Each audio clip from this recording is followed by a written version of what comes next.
Почитувани гледачи, добро вечер и добре дојдовте. Уште едно издание на Јади Бурек на ТВ Сонце вечерва гостин во студиото е Радан Митровиќ од САД или Скопско астрономско друштво. Добро вечер, добре дојде уште еднаш Радан. Добре најдов. Имате сега Скопско астрономско друштво традиционално секоја година започнува со серијата курс. Воведен курс во астрономија, значи најосновна астрономија луѓе, пошто во нашата држава немаме, како се вика, во школското образование некаква си астрономија каде што луѓе може да научат, а како што сум приметил воглавно и тоа што учат баш и не е баш нешто многу точно. Пример, една од неточности е дека Северница е, да кажеме, најсјајна звезда на небо. Не, има многу посјајни звезди од неа, барем 50 ако не и повише. Има некои други работи кои околу месечини се не се точни и така натаму, ама ние сме тука оние луѓе што сакаат да научат некои основи од астрономија, што се тоа планети, што се звезди, како функционираат, како ротираат, што е тоа година, што е тоа ден, какво се планетиве, пример, зашто на Венера почесто ќе слушнете, ако сте нормално, кога би постојале фиктивни луѓе таму, почесто би слушнале, како се вика, среќна нова година отколку добар ден, затоа што е година подолга од денот и така натаму. Секоја планета е свет за себе која има... Мислиш денот подолг од годината? Да. Но Венера рече годината... Денот е подолг од година. Така? Да, рече обратно. Да. Значи таму кој би кажувале добар ден или... Венера ротира подолго од една година колку што планетата ротира околу Сонцето, околу својата оска. Значи, ние нели викаме среќна нова година еднаш годишно. Еднаш годишно викаме среќна нова година еднаш годишно, а секој ден викаме добар ден, така? Добро. На Венера би среќна нова година била малце почесто отколку добар ден. Ама тоа е малце чуден свет, таму сигурно таму не ни бараме да најдеме живот, барем не таму онако како што ние го познаваме, иако се појави нешто би јако изненадило, затоа што иако има многу убаво име, по една многу убава божица римска, мислам дека беше Венера, ама тоа е светот на пеколо, тоа баш на Дантев пеколо.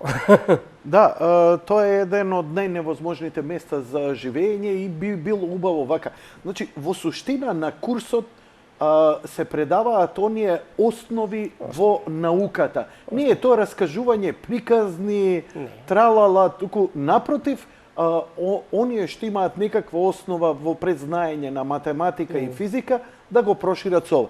Зошто овие предмети не се застапени во школските? Еве, вие тоа го правите на технолошкиот факултет. Не, електро или машински, не знам, машински електро.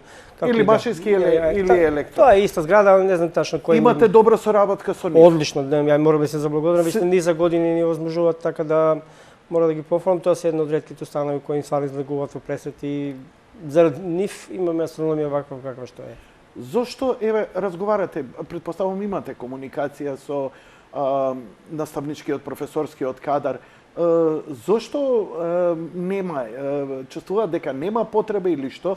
Затоа што секоја година вашите курсеви се преполни. Значи, збориме за 5-60 повише луѓе, посетители. Да, ма и повише.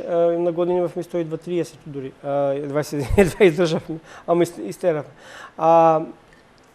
По мене тоа не треба да биде прашање на тоа дали ако ги прашат учениците, тие не сакаат да учат ни математика, ни физика, тоа е само работа на државна одлука, по мене тоа треба државни установи да кажат.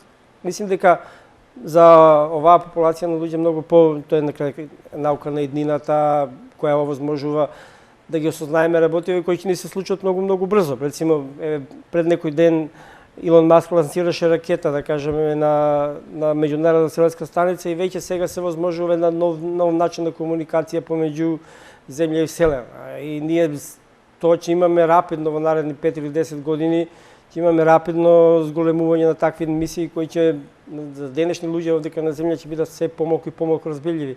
И затоа мислам дека треба да имаме луѓе во државата кои ако ништо више може да им разјаснат што е тоа што ќе им се случи во блиска виднина. Што е тоа што ќе се случи? Ја мислим дека имаме добра перспектива. Во помалку од 10 години мислим дека ќе се вратат космонаути на месечина, а не ако го слушаме и големиот оптимист Илон Маск, може дури на Марс. Да се вратиме на воведниот курс за астрономија. Колку години поред вие го спроведувате? 20 години. 20 години. Значи 20 години, една година државме, или 2 години, ствари, државме и два пати годишно. Така да, ово мислим, поред, мислим дека е 21 или 22. Вака, дали секоја година истите предавања се? Тоа е серија предавања еднаш неделно на Да. теми. Галаксии, космологија, оптички инструменти, координативни, сонце, сончев систем, звезди. Она што има новости, секогаш однесуваме новости. Највише тие новости се највише однесуваат кај планетите, затоа што мисиите се тука највише различни. Галаксии мање више, тие се многу помалку има новости таму, барем не новости кои би се учеле во основниот курс. Еве пример да кажеме, пред 4 години немавме слика од Плутон, имавме 3 пиксела или 4, тоа беа најдобрите слики што имавме од Плутон. Додека сега имаме едно читаво богатство од слики од целиот, не само Плутон, него и целиот негов систем околу него. Исто така пред на 1 јануари помина таа сонда што го сликаше Плутон, помина поред едно друго тело од Кајперов појас, па сега имаме најдалечно тело сликано и така. Да се навратиме на тие Да. и да ги илустрираме. Да. Ама оваа година ќе биде специфично по тоа што прв пат оваа година ќе Да. се обидеме да правиме да ги научиме оние, ама тоа ќе биде надвор од курсот. Значи, Што да ние ќе им научиме? кажеме на луѓето на курсот кој сака, кој има време, може да дојде да научи како се прават астрофотографии. Така, Тоа до сега да, астрофотографии. тоа нема, до сега ги носевме еднаш како се вика на тој официјален терен. Значи изнемувавме автобуси или со приватни возила, ќе ги однесевме на некое поле кај што они да ги видат чарите на ноќното небо. Меѓутоа овој пат поред тоа они ќе го имат и тоа. Се надевам дека ако има интерес, ќе им покажеме основите на астрофотографија. Како може да направат своја убава слика на Млечен пат, на некој објект на небо. Пред да се расплинеме со Радан, значи воведен курс по астрономија, драги мои, почнува на 12 март, ќе трае до 16 април, секој четврток во 20 часот, така? Да, значи буквално Добро. следниот вторник ово време почнува курс. Вторник или четврток? Вторник и четврток. Значи има вторник, значи предавања ќе бидат и вторник и четврток. Секој 5 или 6 недели така. Ова се 2, 4, 6, 7 предавања. 7, меѓутоа пасте тука се напишани планети, тука планети се предаваат у два дела. Па онда имаме како се вика тука не е напишан планетариум, не е Добро, напишан од прилика. терен и така натаму. Мислам да се негде околу 10 или 11 предавања свеукупно. 10-11 термини имаме. Цевкупниот курс е 1500 денари Да. за ученици во основно и средно училиште, за студентите на ФЕИ со приложен индекс и легитимација 1000 денари. Да. За тоа добивате скрипта со материјали од курсот, посета на планетариумот, наблюдување со телескоп, завршен тест и диплома. Завршен тест е опционален, значи тоа не е обавезно. Значи тоа некој кој сака да си провери знаење, а поред тоа и ние сакаме да се провериме да видиме колку сме биле убедливи и добри да ги научиме луѓе. Иначе еве чисто за луѓе што мислат дека обично се плашат од тестови, еден од најдобри луѓе што положи тоа е дете од 10 години кој го положи тестот со што би рекли англези flying colors, 5+. Така да не е ништо тешко, имате скрипта која само треба да прочитате два пати, три пати, да се малку сконцентрирате на предавање што ги имаме. Добро е тоа што ние нашата таа скрипта правиме заради тоа што обично луѓе имаат нели кои ќе одат на предавање да носат тетрадка па да пишуваат нешто. Кај нас немаат ништо потреба. Слушајте не, материјал ве чека. Од момент кој ќе слушате, ако сакате прочитате тоа што сте слушали. Дали сте стандардната екипа што беше уште пред 10 години, да речеме? Секогаш има некој нов. Оваа година имаме еден нов, да кажеме, во односно што не бил лани. Можеш да ги спомнеш имињата на твоите колеги кои ќе држат предавања? Па може, тука се Билјана, Бојан, Филип, јас, Михајло Енов, кој беше тука, уште сега не ми текнува во момент, ама Вие тие како тоа. друштво има ли интереси луѓе вака да влезат у вашето друштво, да...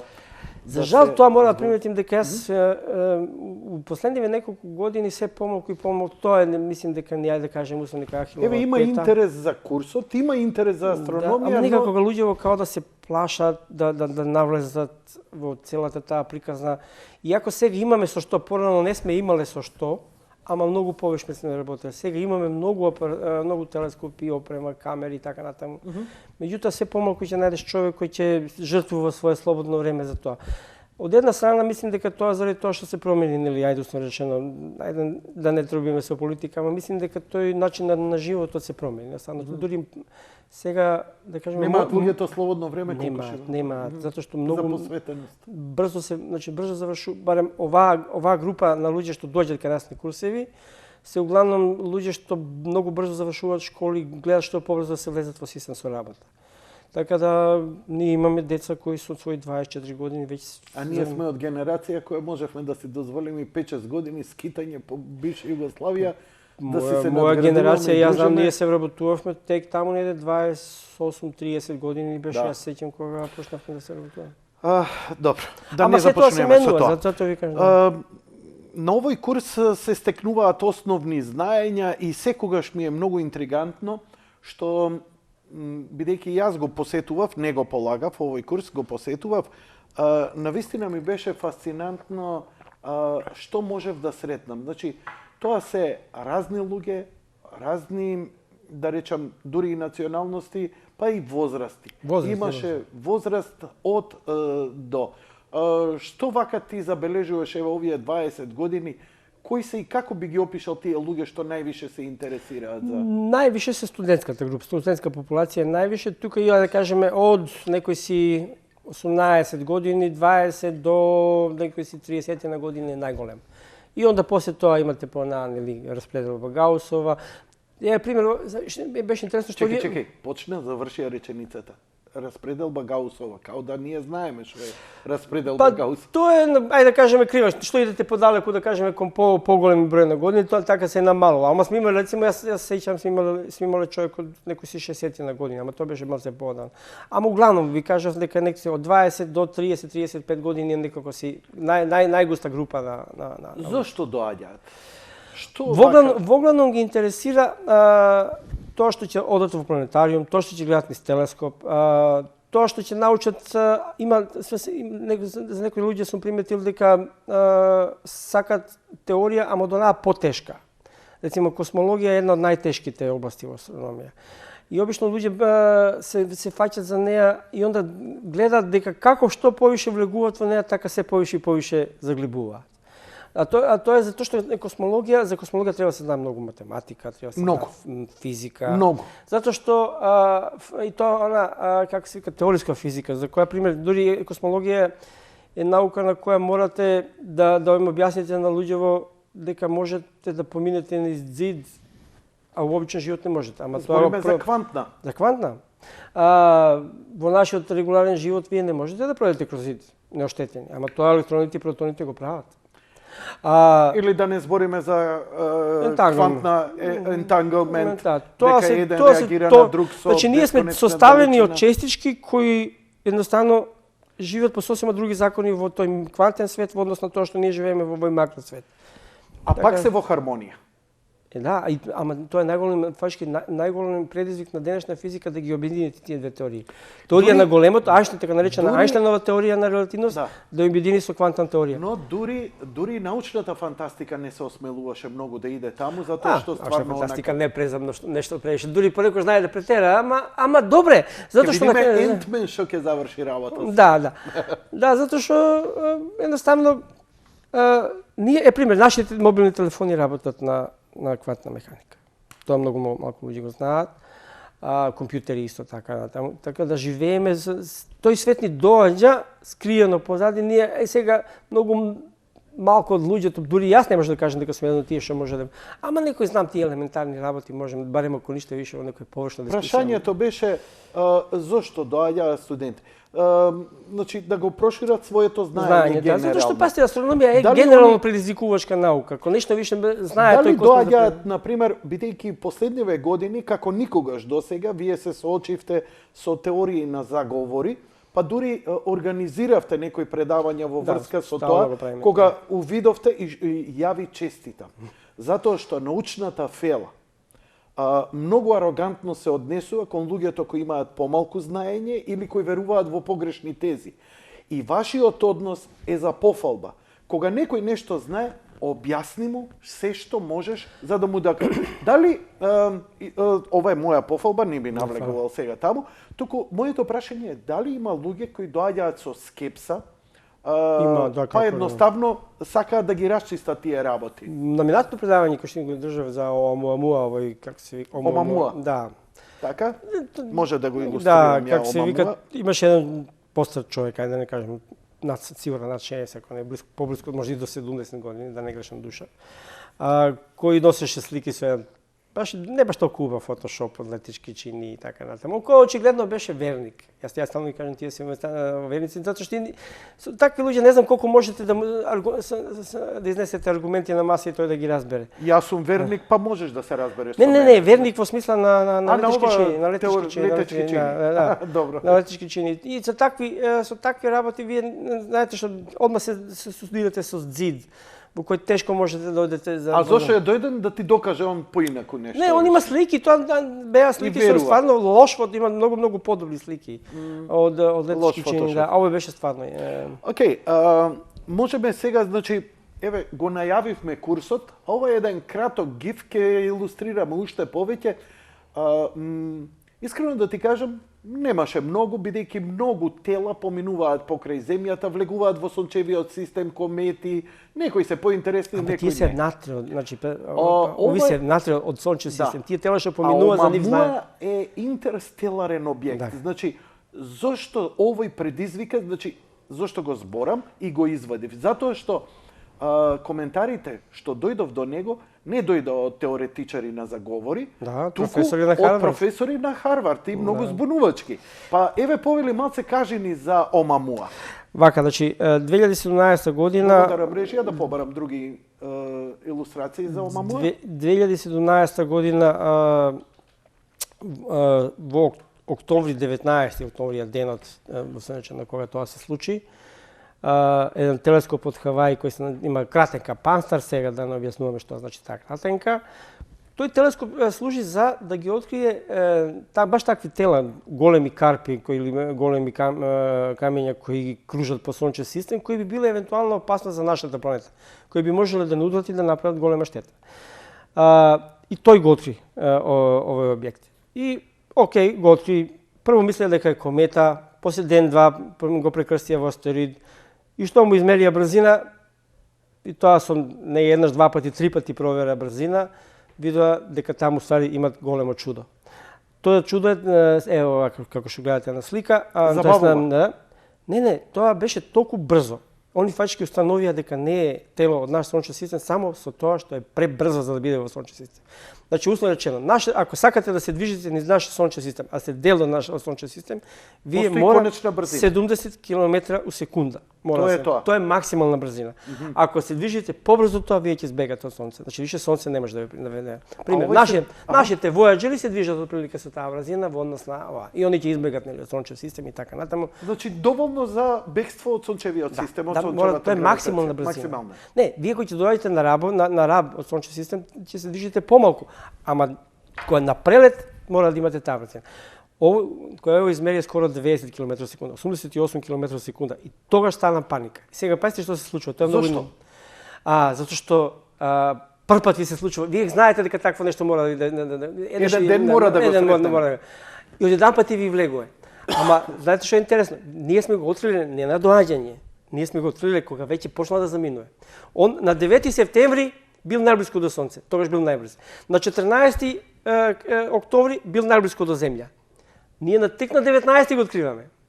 И он веќе убрзано бега. Со секој сат или ден што ви бега, вие губите една колпа информација, топа информација. Ни помина под радар де факто. Де факто. И тоа многу блиску. Он помина на најблиску бил на некој си отприлике 20 на милиони километри, што е... Предпоставуваш дека ако го откриевме на време, сигурно ќе прате и сонда за него, бидејќи... Не, може да прати толку не. За жал не. Пребрз. Али е сега предлог. Сега научен предлог е. Постои теорија, дури Илон Маск изрази дека би можеле да пратат, ама сега кој би пратил ракета, ние би требало да го стигнеме за 60-70 години. Толку би требало да патува. Така да не е баш толку практично да моите парануци да добијат. Дали покажа он некои други, освен константност во брзината и движење на небеско тело, дали покажа некои други варијабили? Он е многу чуден објект. Све околу него, све е енигма и све е чудно. Што на пример? Ротацијата, бојата и траекторијата.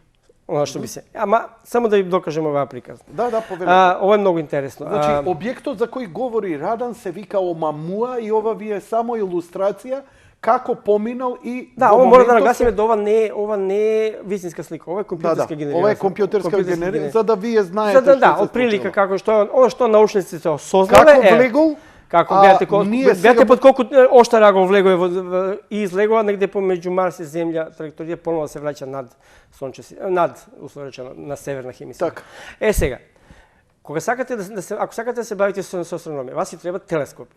Овие големи телескопи што се во Чиле, на Хаваи, на Тенерифе или било каде, тие телескопи за да пристапите кон нив, вие морате веќе сега да кажем, ако сакате денеска да вие морате да аплицирате, па тоа трае недели, месеци, во зависност од проектот може дури и години да добиете неколку дена или месеци за тој телескоп да слика и да работи за И вас. сега треба цел распоред да се Овие помести. кога го пронашле ова, пратиле силни телеграми со големи програми, отприлike што сака да направат и дека им треба хитно. Нормално директори откако што увидоа дека ова е прв објект, сватиле за што се работи, ги откажале сите и им дале предност. Значи овој како се вика, Благодарам, Брежија. овој објект е сниман со најмошните телескопи, почнувајќи од Вселенски телескоп Хабл, од сите телескопи што се можни, што можеле да го изучуваат од Чиле, од Тенерифе и од Хаваи. И добиени се релативно добри податоци. Кога ги сложиле податоци, виделе дека имат многу чуден објект. Значи, објектот е некако како во облик на пура, има 1:10 големина, значи може да биде од 400 до 800 метра големина и може да биде дебелината од 40 до 80 метри. Сега, во што е разликата? Зашто имаме толкава дискрепанца речи со 100%? Не, 100%. Затоа што ние не знаеме која е вистинска боја на ова. Ние имаме во однос на тој оцјај, ние можеме да процениме, тоа се вика албедо, колку он враќа сончева светлина на кај нас и ние можеме да процениме. Значи ние може да, ако е црн објект, како што е црн како асфалт објект, како свеж асфалт, онда ќе биде 400 метра. Ако е како влажен песок, онда може да биде и како 800 метра. Ама гледате издолжен. Како некоја кифла издолжена или да кажеме пура и неговата ротација Режија? И неговата ротација е исто. Режија компјутерот ве молам. Гледате, он као да се тркала. Ова тркалањето е толку симптоматично што може да се деси само во два случаја. Ако е телото отфрлено при големата експлозија на супернова или при самиот настанок на некој сончев систем, до тие насилни колизии помеѓу планети, астероиди и така натаму. И да биде нормално исфрлено свој матричен систем. Овакви тела се претпоставува дека сега во моментот има од 10 до 15 во сончев систем. Меѓутоа зашто е ово симптоматично? Затоа што ово сме успели да го видиме, затоа што поминал многу блиско до нас. Ако е поминал тамо позади орбитата на Марс, ни најаки телескопи не може да го откријат. Меѓутоа сега се прави нов телескоп, се вика Large Synaptic телескоп.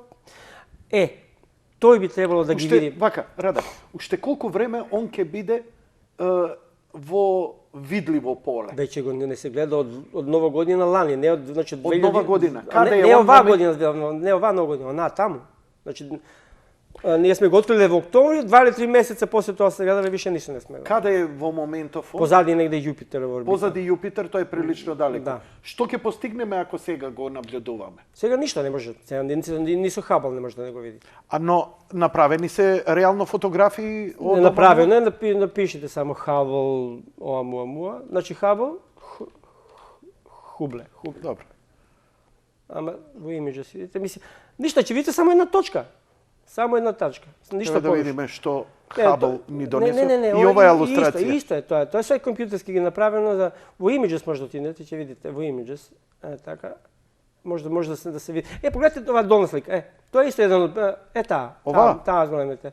Тоа е Добро. интересно затоа што еден од предлозите е и таков да биде нешто како пљескавица. Не можеме, има проблем и формата да му ја Да, затоа што има комплетна ротација му е хаотична. Значи, вие може да се вртите по уздужна оска, може да се вртите по таа големата оска, ама овој се врти по те и плюс по таа третата оска се врти. Целото и ние фачки кои го наблюдувале, не знаеле што гледат. Зошто научници излегува со некои чудни, разбирам кога луѓе кои верници во некои и така натаму. Зошто научници излегува со некои, па да кажам, наднаучни идеи или идеи кои не се баш научни, како на пример овој од Харвард кои го пренесува многу портали, двајца кои вика треба да бидеме похрабри. Ова нам ни делува како дел од вселенски брод. Значи, они направија, тоа само беше Значи, он правил многу добар научен труд, каде што во главном е подкрепен со бројки, со брзина, со траекторија и се така. Меѓутоа на крај мислим дека тоа мислим дека сгрешиле и дека не сгрешиле. Ама можда не требале да го направат така. Во заклучокот дале дека окей, сето тоа што ние имаме објаснување, меѓутоа тоа крајното реално како е фотографијата на Оумамуа? Не, ова е друго нешто, ова е нешто сосема друго. Ова е галаксија. Па Хабл ова го даде како ова е галаксија, далечна галаксија. Се извинувам. Ова е далечна Хабл е Спицер. Не, тоа се све може да иде подлабоко да слушаш. Мада може да замисли, буквално една точка, нема ништо. Може една точка ќе биде во видно поле. Немаме ние нешто. Отприлика како би било. Ево гледате, само една точка би била. Гледате таа закружена точка што е? Отприлика така. Тоа би била слика. Така да ова се претпоставувам при движење, бидејќи фиксно ги следи, ова се други звезди, па тоа е одстапувањето. Тоа е одстапувањето. Значи ова што гледате звезди, ама пошто он го прати објектот, звездиве околу него, пошто он се движи меѓу звездите и ви пошто го центрирате на објектот, звездите околу него изгледаат како да мрдат. Имаше тези дека се работи за комета, но да беше комета ќе испушташе газ, нели така наречена опашка. Значи комета не. Метеорит, метеор, што е? Се ќе кажам, последното што гледав вчера испадна дека може да биде дури една многу чудна снеголка. Да биде многу чудно. Пасте, ја не сум 100% сигурен дека не. Јас би сакал, стварно навистина би сакал да биде тоа на што сугерираат тие Харвардови научници, да не би до возненском потекло. Меѓутоа, не знам дали знаете за првото предлог за негово име не беше Оумамуа, требаше да биде Рама. По книгата на Артур Кларк, состанок со Рама. Скоро све. Имаме речиси овакво тело, цилиндрично изложено тело кое поминува низ сончев систем и така натаму. Режија може компјутерот? Да. Меѓутоа, од момент кога и самите научници веќе почна да се сомневаат затоа што објектот е превише изложен. Ние во сончев систем имаме најизложено тело, ние 1:5. Ова е 1:10 изложено. Ние немаме ништо така. Не сме виделе како... Да, ротација му е превише чудна. Бојата на крају тврдија дека може да биде нешто како свеж асфалт со благо нешто на црвено да удара.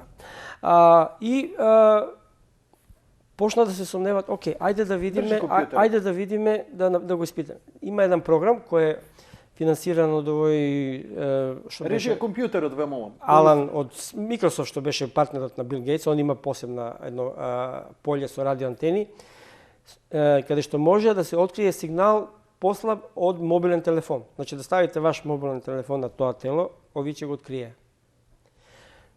Мислим дека цели 2 недели го наблюдуваа константно и ништо не успеа да добијат, ни еден сигнал од таму.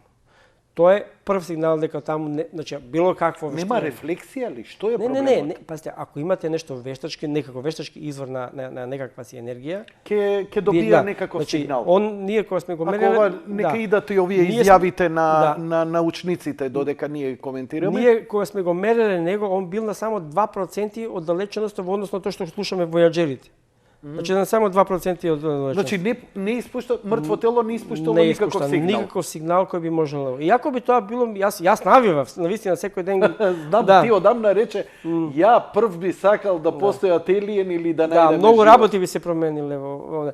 Меѓутоа, гледате сега, он која излегува од сончев систем и кога му измериле последна брзина, испаднало дека малце побрз од колку што треба да биде. Значи, обично, вакви мртви тела, јас стално кажам, имаат за возачи ми Исак Њутон. Значи, Исак Њутон е оној што дал теорија на гравитација. Он е закон и он таа што се знае буквално у милиметар како со која брзина кај треба да се движи. Режија, држете се компјутерот цело време додека не ви каже. Ве молам. Ова е комета. Не, сакам нека идат и изјавите. Значи 5 минути нека иде ова у екран. Ве молам, режија. Кометите изфрлат тие млазеви. Така? И заради тие млазеви имат благи поместувања на своите орбити. Аха, значи така. буквално како ракета, само што е нормално многу слаб млаз, комета е многу масивна, па затоа нема такви поместувања како што имаат наши ракети. Ова тело помина многу блиско до сончев систем. Моментот кога помина многу блиско до сончев, тоа загрејане, почна да се таа топлина да иде кон центар и се претпоставува дека баш тоа се случило. дека млазевите тек покасно успеале да дојдат до површина и дека биле превише мало, превише слаби, за да можеме ние да ги видиме. И дека се од гасовите, како што се, да кажеме, јаглерод диоксид кој ќе се испушти, не покажува така. Нема рефлексија како водена парија. Водена парија. Да. Еве да кажеме, ова е многу интересна снимка, ова е рецимо. Ова е двојниот оној чуден. Ова е Чориумов Герасименко комета. Гледате. И овде ги даваат споредбите за Омамуа, бидејќи таквите тела како реагираат, што испуштаат, Омамуа сосема поинаку делуваше. Омамуа има страшно помалу тие гаси, ама вчера слушнав дека е фашки телото шуплјо. Шупливо? Да, може да биде теорија, не знам. Значи ептен рама тогаш ќе биде. Да, дека е тело шупливо и дека заради тоа натре во тие гасови што се во него, дека се не шупливо него поразно, и дека тие гасови што се дека излегувале, дека фашки наликува на некој вид на снегулка, цилиндрична снегулка. Во секој случај фасцинантно тело и Ке зборите ли за Омамуа на овие предавања? На курси не, па сега прочитав држав предавање за него. Да, ово ќе имаш интерес како беше? Па имаше на 50 на 60 луѓе дојдоа, да. Сега имаме баш и доста интерес има за ќе збориме како се раѓала вселена и како ќе умира, од Бинг Бенгот до радијацијска смрт. Благодарам режија, а јас на гледачите, бидејќи ова го испомнавме и завршуваме тука негдека со Омамуа, сега само ќе ви ја дадам. Иначе, за луѓе што не знаат, Омамуа на хавајски значи гласник или извидник, нешто, тоест некој превод кај нас би дошол. Книгата на Артур Кларк, Рандеву со Рама. Средба со Рама, да. Средба со Рама или Рандеву со Рамом, зависи од каде сте ја читале, дали е тоа... Одлична книга. Да, одлична книга, напишана е некаде... Сигурно 60. Која година? 73-та година. Не, тоа е Рама 2. Рама 1 уште 60-тите години и предизвика огромен интерес во јавноста. Оваа книга ја проголтав. Доаѓа токму ваков... Како и сите Кларкови книги за голтање. Го пресретнуваме. Да, влегуваат натре. Влегуваат натре и откриваат цел еден свет внатре и да не им кажувам, нека ја читаат книгата, се чита за ден-два. Да, па затоа ние некој беа претпоставки дека му е телото кое фашки не скенира нас на некој начин, ама ако скенира, onda би ние требало да имаме некаков сигнал, нешто. Да, ама ние знаеме само електромагнетни, не знаеме. Па тоа е затоа што некое квантно зрачење. Сега како можеме да, пошто ова е прво тело и сато и доби ознака и еден прв интерстеларен објект, ама сигурно ќе ги наоѓаме низ години што ни доаѓаат, сигурно ќе ги наоѓаме. Сега има предлог да во едни точки се нарекуваат лагранжови точки, да се паркираат леталата, кои би биле само да чекат моментот кога ќе откријат телото, да го изучат брзината и да се пратат леталата да го пресретнат.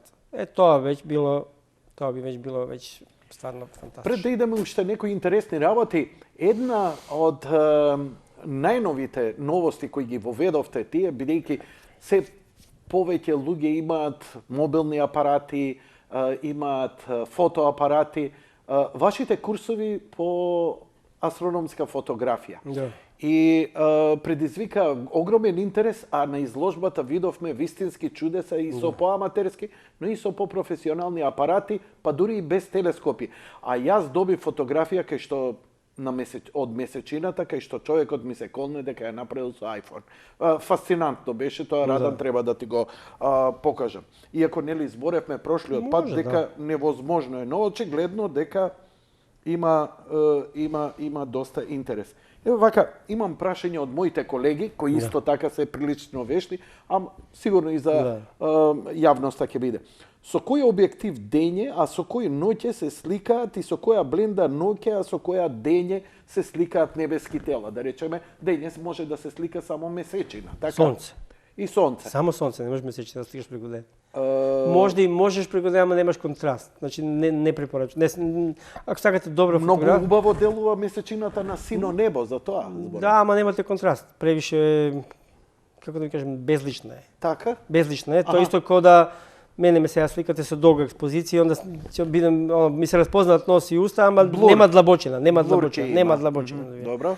Тоа е, дење може да сликате само сонце, не може да сликате ништо друго, ноќе може да сликате све, од месечина, планети, до објектите од длабоко небо, Добро. галаксии. Што е советеве за луѓе што имаат, да речеме, DSLR апарати и објективи, а не се занимавале? Еве, например, Најдобро е да почнат да сликат млечен пат, и тие се најубави фотографии за влез. Значи да слика како да научите како да се слика млечен пат, затоа што многу луѓе уживаат, поготово ако имат некој објект, пример стара куќа, стогна сено, стар трактор, планина, дрво интересно. Пардон, што објектив, например, За млечен пат што пошироко, значи оние што се од 14, 15 до 20, 30 милиметри, ако сакате само млечен пат, затоа што ви треба широко поле да слика, да кажем. Добро. Ако сакате да сликате, што повише сакате колку треба да биде експозицијата, таа е што е можно подолга и таа треба да има тука веќе тракинг. не е една експозиција, тука треба да работите на повеќе експозиции, после тоа има програми како да Ова ги е сложите. сложено, Радан. Да.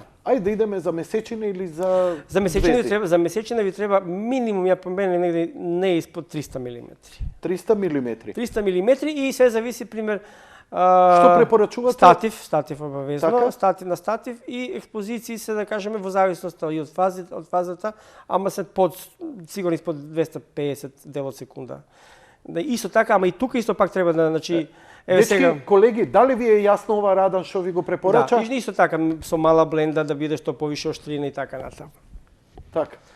Пошто ако смалите Со мала бленда. со мала, мислим, со голем број, значи, примери, не знам, 16 или 22 да биде бленда. Објектив и бленда ви кажа сега, како ништо не ви одговори, ја не знам, слушате ли горе? Сега не е ви баш така кажа. просто. Значи, изгледа се за муабетили, ми Да. поставија прашање, а им одговори. Значи вака, ако сакате сликате батали. месечина, Нека ја преслушат. што појаки објектив, бленда да биде што отворена бленда да биде помал, да Ти биде. го кажа точно и да биде, бројката. да. Во ред. Ајде да се вратиме и на други работи, да искористиме, бидејќи нема да ја тераме 120 минути, ќе идеме уште 25-6 минути. Оваа година е многу значајна затоа што се навршува јубилеот од слетувањето на месечината Аполо 11. Тоа ќе биде во јули месец. 21 јули на 21 јули. на нашиот 21, американците мислам дека 20 што имаат. Што планирате? Ќе идеме ли на месечината да ја посетиме? Нешто средивте ли со Елон Маск, газдава мој за NASA работи? А било би стварно лепо да ни изненадат со некоја. Па дојдеме да поставиме од свече, оно ко пионири. Јас баш мислам што би правил кога би отишол на месечина. Ќе скокаме баскет ќе играме, тоа знам. Не знам како би успел, малце воинат на овие, како се вика, теорија на заговори, ама би поставил некакво си какви да ја знаме, и онда би направил некакво си од она како Селфи.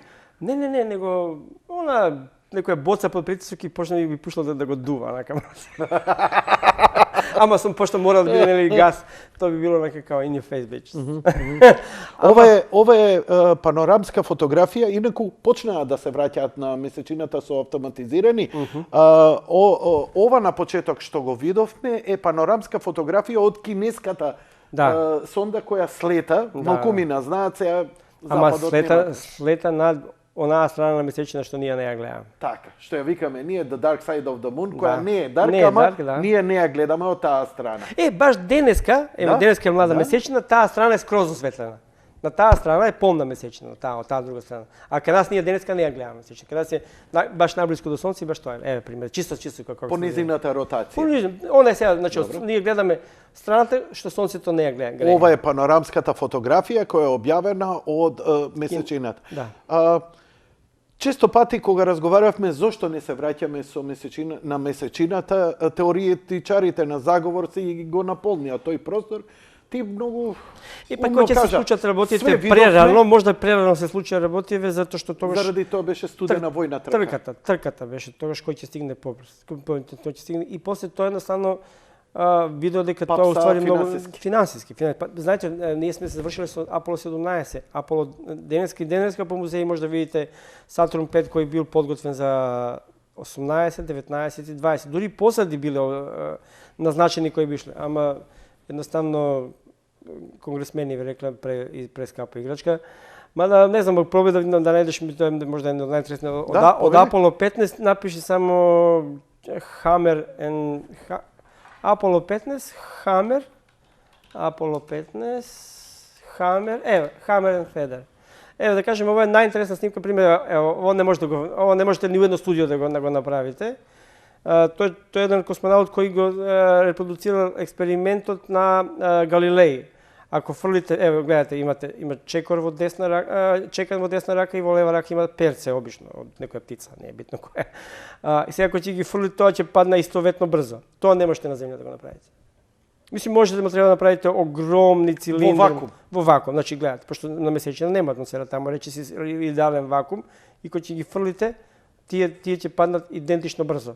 Пробајте тоа да го направите на земја, не знам како, нема да успеете. Да, заради отпорот на воздухот. Отпор на воздух, да. Пердувот ќе му треба повеќе време. Да. Има сега еден човек направи малце подобар, еден како се вика Брайан Кукс направи уште ама за тоа го искористи некој си како се вика хангар за ракети, кај што требало, не знам, пола ден му требаше да isiса воздух.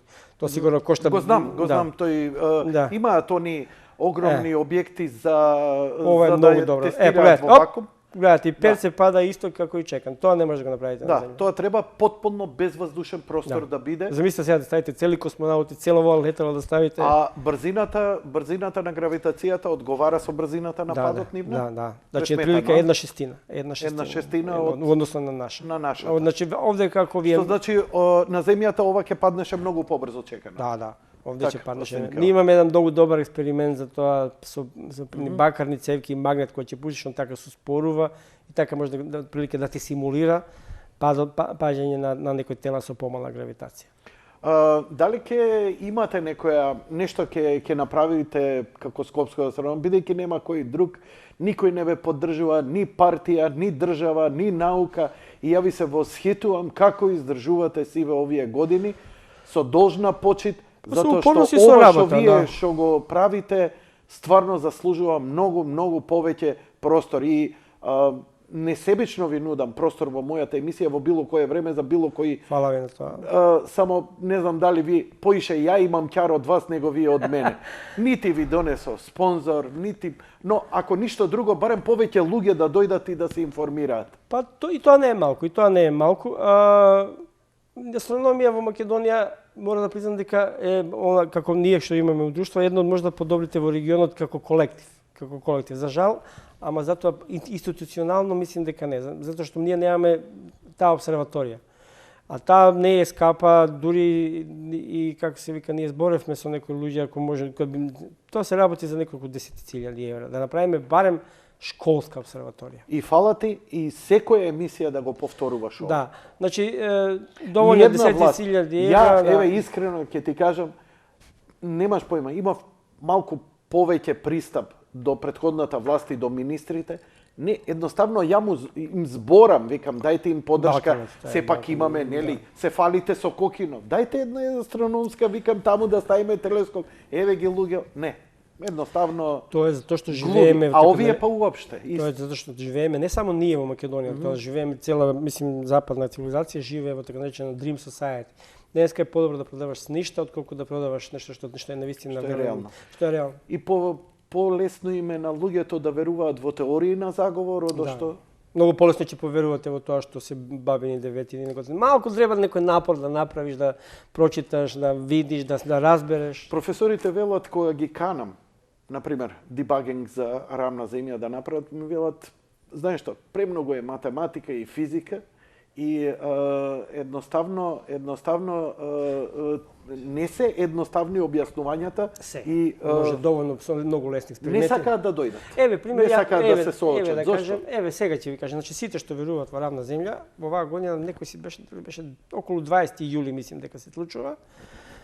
Се надевам дека оваа година ќе имаме среќа, ќе имаме затемнување на месечина делумно. За жал нема да видиме целосно затемнување. Каде што земјана сенка ќе се гледа на месечина како нели сфера, тоест како круг. Тоа би сакал да ми објасни. Ама до толку дојде да дури и National Geographic што може до некакви си научни факти, така да тоа е добро. За теорија на заговор ви кажав, сега дојдете како се вика на 22 јули, веројатно ако биде ветро ќе бидеме на площад со телескопи, така да дојдете тогаш да не убедите како е земја. Просто ќе може да видите кругот на месечината. Да, нашата сенка на нашата планета како топка, нели кој ќе ставите, знаеш? Имаат и за тоа спремно одговор. Нема, за тоа нема. Имаат, викаат тоа е работ од земјата за окружениот, затоа така давало. Они викаат месечината е заокружена. имаат одговор на се. Добро, може да имат, немат одговор на ништо, ама они има можда приказ, ама немат одговор. Добро, види, не е твоја работа, но ваквите теории предизвикуваат силни движења. ГМО, антигМО, вакцини, антивакцини, рамна земја и нешто, пази, Радан, ќе ти кажам, јас си ме научил, си ме видел дека ја чепкам кај што не треба, ама сум рационален човек. Но кога имаш празен простор, а имаш ароганција од другата страна, као, например, ги канам имунолози. Дојте објаснете им за вакцини. Немаш што да објаснуваш. Чим немаш што да објаснуваш, имаш ти движење и после сериозни проблеми на терен. Да, тоа може грешка на тие луѓе, тие се должни. Зошто јас ви реков, ве почитувам. Не се согласувате, ама гледате дека се повеќе луѓе веруваат во кемтрейлови, во ова. Па направете едно предавање, а вие направивте. И разговарате со луѓе. И ќе кажете, па сега, дал ќе го купи или не, тоа е друго. Но вие сте ја исполниле обврската што секој научник и секој што има знаење да го пренесе. Тука да, и е делумно и тоа до образование, што викате можда малку некој елитизам на научниците, и тоа стои. Мада по мене би требало малку да се обрне внимание на медиуми што може се да се изнесе како факт. И ние денеска добро живееме, ај сега тоа, ајде, како се вика, рамна земја и научна следствена сечење е бенина работа. Ние живееме во некакво си време кај што имаме, како се беше на фейк ньюз, алтернативни факти и така натаму. Тоа е нешто што е катастрофа. Не може да биде или е факт или не е факт, може да биде алтернативни факти. Или ова чашата портокалова или не е портокалова, може да биде плава, црна, зелена, може да биде алтернативна зелена. Ние живееме во свет кој што некој ќе ти дојде и каже да, ама таа може да биде алтернативно зелена, ако ја пуштам, не знам, светло вака, па тоа светло дојде овде, па се одбие од ова, па тоа не е така. Ама тоа денеска и тоа не е сервирано од некоја си Македонија или Србија, тоа е форсирано од најголема светска сила. Оние кои се најпотковани во познавањето, предпоставам дека една од најинтригантните работи и секогаш биле, па имавте дури и воредни предавања, тоа е за космологијата и за црните дупки. Да, црните дупки се белјаво најпосетени по мене, затоа што се како објекти онака интригантно, како се вика, те плашат, а ги сакаш. како скери муви. Идеш на хорор филмови, без да имаш некој рационално објаснување, да платиш карта за некој те исплаши. Е така отприлика исто доаѓа отприлика нешто со црни дупки, затоа што тие се дефинитивно тела кои не само што вршат некаква си деструкција, него во космички размери вршат и конструкција. Пример, во нашата, како се викаше, нашата галаксија, ние имаме црна дупка која тежи колку 4 милиона нашите сонца. Еве пример чисто како, ама тоа е таа големата. Режија? Да. Тоа се објекти многу мистериозни, мора да знаете нешто. Кога видов дека има црна дупка со големина колку што е нашиот сончев систем, тоа е по големина, по маса е 4 милиони сонца. 4 милиони сонца. Тоа е по маса. Да. А по големина е скоро како сончев систем. Значи тоа е, а не црна дупка, тоа е хоризонтната настани. Значи хоризонтната настани е ваа, да кажеме, маса, а црна дупка е само една точка дека во центар. Така. Тоа се фасцинантни работи, како и гледам во космологијата, па интересна работа, Радан, дојдоа доста интересни работи што науката сега се фокусираше на барем она што ја го следам, мене доста ме интересира, а тоа е првата секунда од The Big Bang-от. Тоа да, сите работи што се случиле во космосот од нултата секунда до првата секунда, повише работи се случиле во универзумот него таа прва секунда до денеска. Така. И сегментацијата на сето тоа бидејќи било една енергија и тоа е фасцинантно и ги гледам тие се понови документарци, значи mind blowing е. Подобро е од научно фантастика, еве искрено. Тешко може да се разбере затоа што ви кажав, работите со работи кои не се секојдневие. За како можете ви на секојдневен обичен човек да му кажете пример сега. Ние имаме гравитатска сила, која викаме сила за која не знаеме воопште дали е сила или не е. Ние денеска немаме квантифицирано како се вика. Благодарам, Режија. Да. Имаме електромагнетна сила која е за фактор 10 на 30 пати, 36 пати поголем, појак. Еве тоа можете многу лесно да го докажете. Земете клучеви, ако ја фрлим клучеви на маса, тие ќе паѓат надоле, затоа што гравитација ја привлекува, да кажеме, ги привлекува клучевите.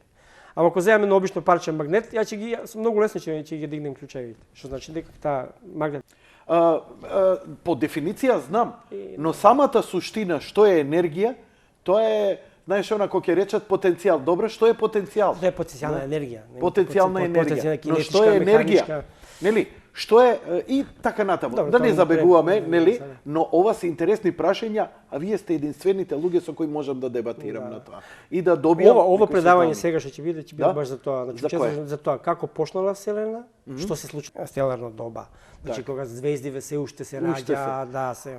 А најдолгото доба кое го очекува универзумот ќе биде темното, кое ќе изгори целата енергија на сончевите Да, тоа ќе тела. ама тоа ќе биде најдолго и најтемно и нема да има ништо. Најдосадно. Што би можеле уште? Кажете ми, дали недостасува на нашиот пазар литература за астрономија и за... Па веројатно да. Мислим да, затоа што неколку пати не се има обраќано луѓе да не прашаат за некаква си литература. Обично има детска, има доста детска, неколку книги имаме видено, што имам видено од детска и мислим дека детскиот дел е доста доволно добро.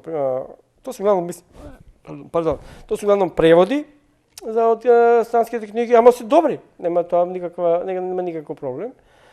Сега за возраст јас имам само една таа книга што е од учебник што е од ова, ама таа имаше доста тешка математика и мене ми беше поприлично тешка, мора да признам.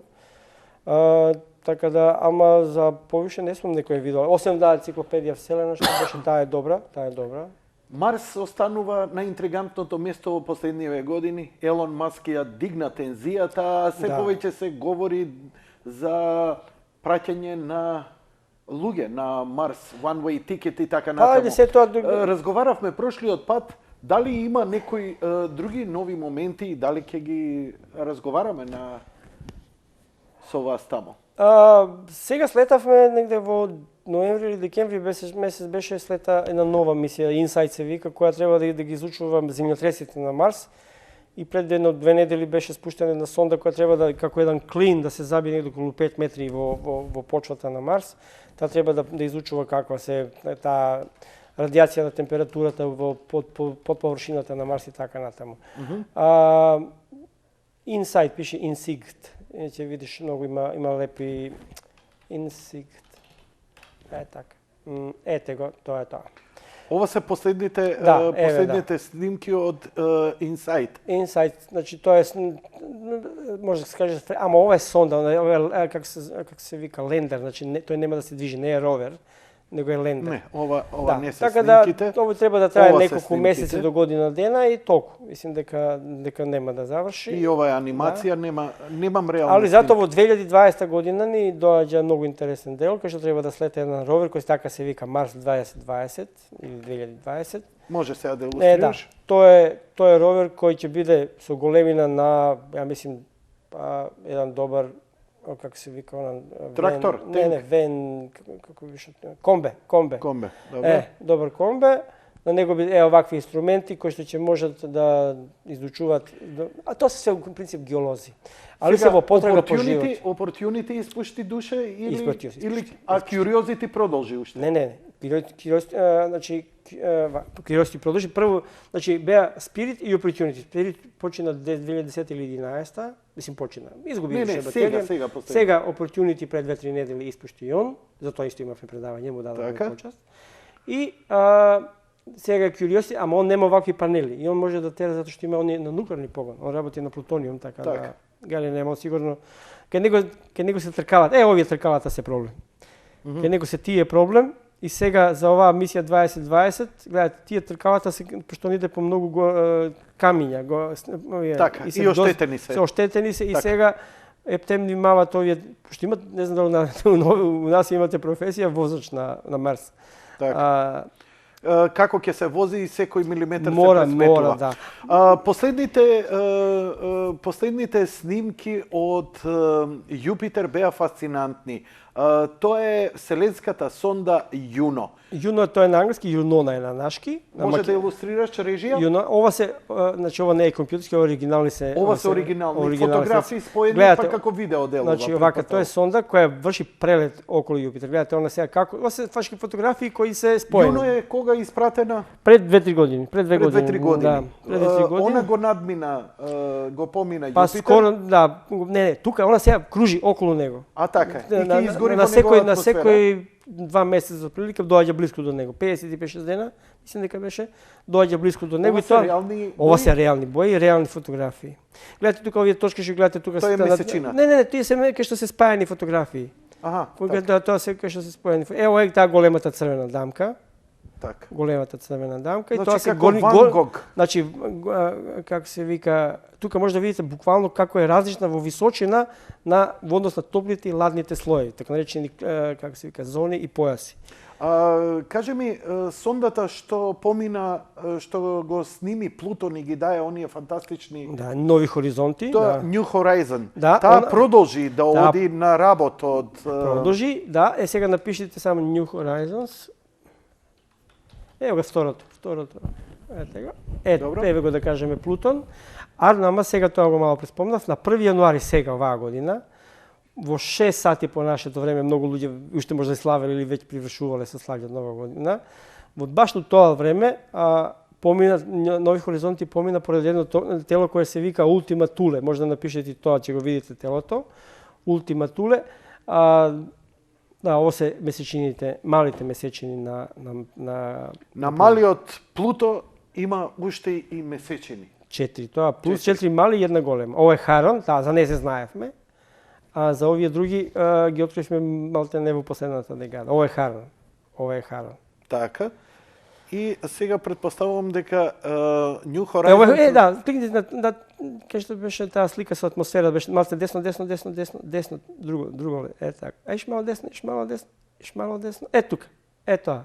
Што Ова е ова? атмосферата, ова е сликан Плутон од позади, значи сонцето е таа страна. Значи Плутон има и атмосфера? Има тоа, гледате како буквално има слоеви како кај нас, ретка е, поретка е од нашата атмосфера, Секако. али постои.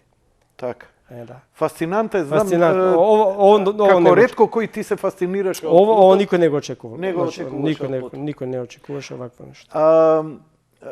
И сосема за крај да го Напишите прикажеме... само Ultima Thule, напишите само New Horizons. Ево го, првото, ево. Што е Ултима Туле? Ultima Thule е еден објект во сончев систем позади Плутон. Еве го отприлика како изгледа. Ево отприлика како доаѓа Плутон кај него, како се повиши. Гледате, два тела као да се слепени, као снешко бело. Погледате. Аха. Споени како две Дебоме, топки се. да. Две карпи. Исти случаи. Ние први слики што го добивавме од кај Хабл, мислевме дека се два тела кои ротираат едно околу друго, или дека вака се многу блиско споени. И ево, погледате, прв пат добиваме едно овакво како се вика. Каде ќе оди сега New Horizon? Тоа е Сега единствена веќе- наша сонда што... Се уште е активна, она веројатно ќе дава сега научни податоци од како се вика од тај позадинскиот дел од сончев систем, меѓутоа се нагласи дека Дали ќе го напушти? Да, сигурно. Дури мислим дека има брзина која ќе ги претекне дури војаџерите, не знам после колку декади тоа, не знам тачно пресметки. така. Али пошто е најбрзо, тоа е најбрзо тело во сончев систем кој е од вештачки потекло, тоа е од наше земско потекло и еве гледате, сега Плутон го сега иде за значи Јупитер, Сатурн лево десно и иде кон Плутон и Харон. И после тоа ќе оди на... Сега се шушка нешто дека барат уште едно тело да помине. Ама тоа може да биде и за 10 години, така да не е проблем. Радан, тоа значи уште една емисија, уште едно гостување, треба за Аполо да Да. збориме.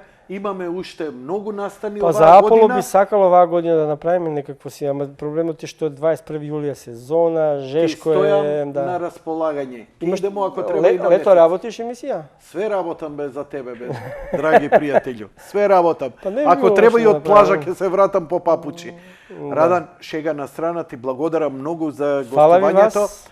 Уште еднаш да им повториме на гледачите. Воведен курс по астрономија, 12.3 до 16.4.2019 на ФЕЙТ.